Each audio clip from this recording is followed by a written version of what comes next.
आज Doubtnut app download करें। Doubtnut पर अपने सभी गणित, रसायन विज्ञान, भौतिक विज्ञान और जीव विज्ञान के डाउट्स का करो सफाया। बस प्रश्न की फोटो खींचो, एक ही प्रश्न को क्रॉप करो और तुरंत वीडियो सोल्यूशन पाओ। अभी डाउनलोड करें।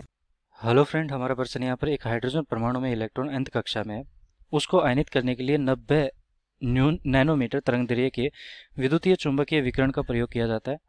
यदि इस प्रक्रिया में उत्सर्जित इलेक्ट्रॉन की गतिज ऊर्जा 10.4 इलेक्ट्रॉन वोल्ट है, तब n का मान कितना होगा। hc बटा लैम्डा बराबर यहाँ पर दे रखा है 1242 इलेक्ट्रॉन वोल्ट नैनोमीटर। ठीक है, तो देखो जैसे कि हमारे पास क्या है कि एक यहाँ पर मैं बना देता हूँ, यहाँ पर कक्षा बना देता हूँ। ठीक है, कुछ इस प्रकार यहाँ पर कक्षाएं बना रहा हूँ मैं, और बीच में यहाँ पर नाभिक बना देता हूँ। तो ये नाभिक है हमारा।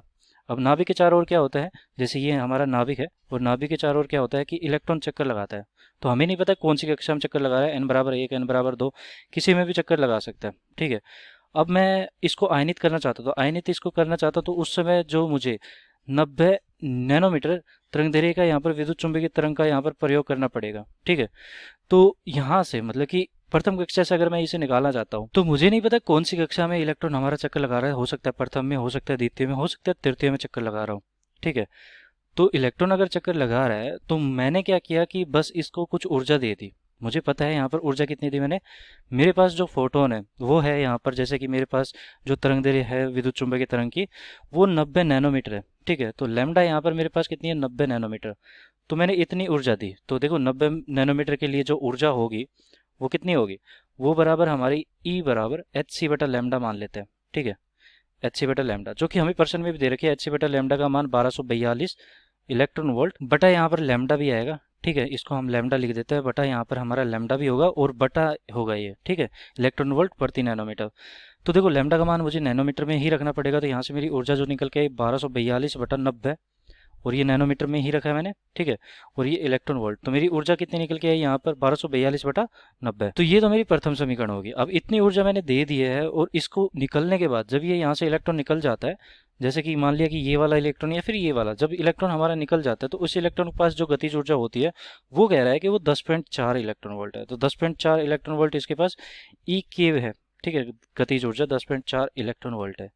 जबकि यहाँ पर देखो इसको निकालने के लिए, आयनित करने के लिए मुझे यहाँ पर जो ऊर्जा की, यहाँ पर देखो मेरे पास इतने का फोटोन था, मतलब कि इतनी ऊर्जा थी मेरे पास विकिरण का। ठीक है, और इसमें से मुझे यहाँ पर 10.4 इलेक्ट्रॉन वोल्ट क्या कर दी, इसको ऊर्जा दे दी। यहाँ पर गतिज ऊर्जा है मेरे पास, और अगर ये इलेक्ट्रॉन यहाँ पर घूम रहा है तो कुछ न कुछ इसके पास भी ऊर्जा होगी। लेकिन यहाँ पर जो ऊर्जा होती है, जैसे nवीं कक्षा में घूम रहा है, तो nth कक्षा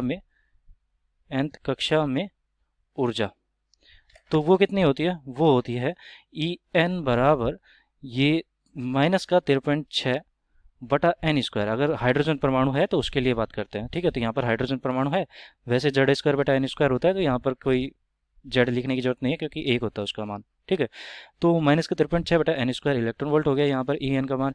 इसका मतलब है कि ये हमारा इतनी ऊर्जा से घूम रहा था। तो ये जो ऊर्जा मैंने दी है, पहले तो इस ऊर्जा को पूरा करेगा और फिर उसके बाद जो बच जाएगी वो उस ऊर्जा को देगा। ठीक है, तो मैं क्या लिख सकता हूँ कि यहाँ पर जो गतिज ऊर्जा आई मेरे पास वो कितनी आई, जो मैंने यहाँ पर ऊर्जा दी है ई, और जो यहाँ पर खर्च होगी है ई एन। ठीक है, ई एन में से ई एन यहाँ पर, ई में से ई एन गया, और बाकी की मेरी कितनी बची यहाँ पर, ये मेरी गतिज ऊर्जा बची। ठीक है, सॉरी, ये मेरी क्या बची यहाँ पर, गतिज ऊर्जा के बराबर, तो ई के बराबर बची। तो ये मेरी समीकरण है यहाँ पर। तो ई का मान मैंने निकाला है कि कितना, ई का मान 1242 बटा 90 है, और माइनस का यहाँ पर जो मेरा ई एन है वो कितना है, मुझे नहीं पता, ये 13.6 बटा एन स्क्वायर हो गया। ठीक है, या फिर देखो अगर कंफ्यूजन होता है यहाँ पर माइनस क्यों लिखा, तो ये देखो यहाँ पर माइनस इसलिए लिखा क्योंकि इसके पास इतनी ऊर्जा की कमी है। ठीक है, इसलिए यहाँ पर माइनस लिखा। तो ई मेरी जो खर्च हुई है वो किस किस में हुई है, एक तो इस ऊर्जा को पूरा करने में, एक यहाँ पर गतिज ऊर्जा में। ठीक है, तो यहाँ पर देखो इस समीकरण को सरल बना सकते हैं हम, ई एन। ठीक है, इस प्रकार भी बना सकता था मैं इसे। तो ई बराबर मेरा इसके बराबर होना चाहिए था, तो ई एन मतलब कि ई एन मुझे यहाँ पर धनात्मक लेना पड़ेगा। फिर धनात्मक क्यों लूँगा, क्योंकि इतनी ऊर्जा मेरी यहाँ पर खर्च हो रही है। ठीक है, ऋणात्मक ऊर्जा है, यहाँ पर धनात्मक लेना पड़ेगा मुझे।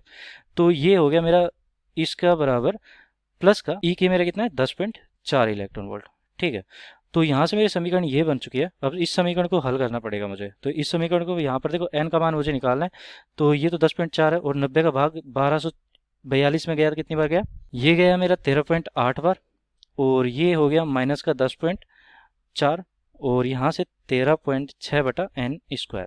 ठीक है, तो एन स्क्वायर बराबर कितना हो गया 13.6, और यहाँ से 13.8 माइनस का 10.4 कितना होता है, ये होता है 3.4।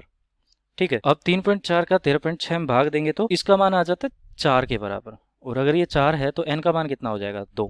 इसका मतलब है कि मेरा n बराबर दूसरी कक्षा में घूम रहा था, तो यहाँ पर मेरा उत्तर क्या आ जाएगा कि ये जो इलेक्ट्रॉन था वो दूसरी कक्षा में घूम रहा था, जिसको मैंने ऊर्जा दी और इसकी गतिज ऊर्जा 10.4 इलेक्ट्रॉन वोल्ट बची। तो n बराबर यहाँ पर मेरा 2 होना चाहिए। ठीक है, तो ये मेरा अंतिम उत्तर हो जाएगा। धन्यवाद। कक्षा 6वीं से 12वीं से लेकर नीट, IIT, JEE वो एडवांस के लेवल तक 1 करोड़ से ज्यादा छात्रों का भरोसा। आज ही डाउनलोड करें डाउटनेट ऐप या व्हाट्सएप करें अपने सारे डाउट्स 8400 400 400 पर।